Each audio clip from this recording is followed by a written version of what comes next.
What's up, STEM family? Today we're going to do a video on the first project, which is the Morse code LED.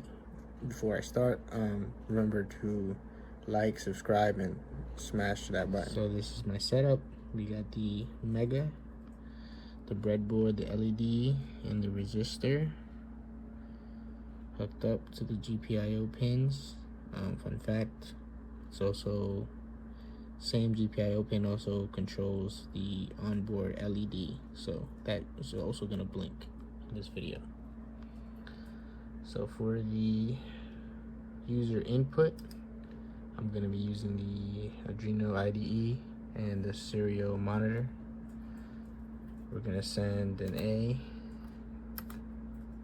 Okay, so I'm going to send that same A.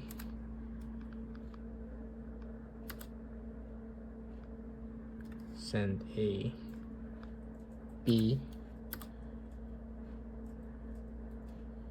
a C, and if we send something like hello,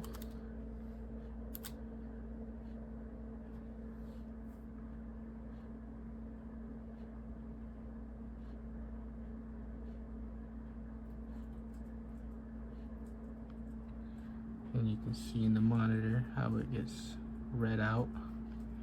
And if we want to terminate this, okay, now I'm going to send something. See, nothing happens now. You can see it's already exited the code, so nothing's getting read or displayed.